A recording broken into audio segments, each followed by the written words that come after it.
Om Swastiastu. Halo Sobat Mahasiswa, perkenalkan nama saya Nilamani NPM 221046, Prodi Pendidikan Agama Hindu. Nah, di video kali ini saya akan menjelaskan tentang sejarah Pura Gunung Kawi yang terletak di Kabupaten Gianyar. Yuk simak terus videonya.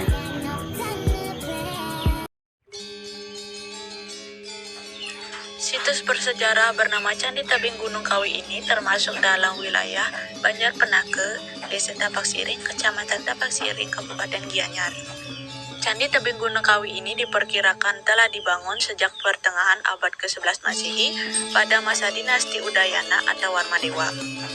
Pembangunan candi ini diperkirakan dimulai pada masa pemerintahan Sri Haji Paduka Dharmawangsa Prakarta Pangkaja Stantugadewa pada 1025 sampai 1049 Masehi dan berakhir pada masa pemerintahan Raja Anak Bungsu pada 1049 sampai 1080 Masehi.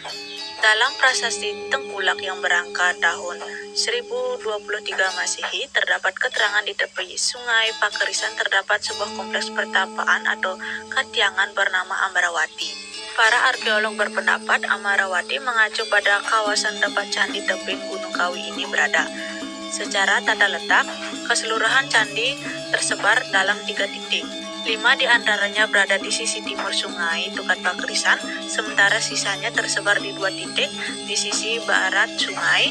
5 candi yang berada di sisi timur sungai dianggap sebagai bagian utama dari kompleks Candi Tebing Gunung Kawi.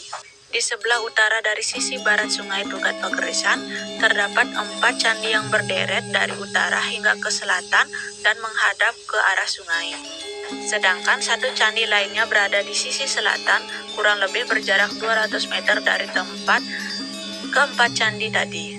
Menurut sejarah, Raja Udayana dan Permansuri Gunapriya Dharma Patni memiliki 3 anak, yaitu Airlangga, Prakarta, dan anak bungsu. Sang sulung Airlangga kemudian diangkat menjadi Raja Kediri menggantikan kakeknya Empu Sendok. Saat Udayana wafat, tahta diserahkan pada Marakata yang kemudian diteruskan pada anak bungsu. Kompleks Candi Tebing Gunung Kawi ini awalnya dibangun oleh Raja Marakata sebagai tempat pemujaan bagi arwah sang ayah, Raja Udayana. Di antara ke-10 candi di kawasan ini, diperkirakan bangunan pertama yang dibangun adalah candi yang posisinya paling utara dari rangkaian 5 candi di timur sungai. Hal ini didasari oleh tulisan Haji Lumah Ling Jalu yang bermakna sang raja dimakamkan di Jalu atau sungai Tukat Pakerisan. Sementara 4 candi yang berada di sisi barat, menurut arkeolog Dr. Goris, kemungkinan merupakan kuil atau pedarman yang didefinisikan bagi tempat keempat selir dari Raja Udayana. Sedangkan 1 candi lainnya yang posisinya lebih ke selatan diduga dibangun untuk seorang pejabat tinggi kerajaan setingkat Perdana Menteri atau penasihat raja. Keberadaan candi ini dapat dikaitkan dengan sosok Empu Kuturan.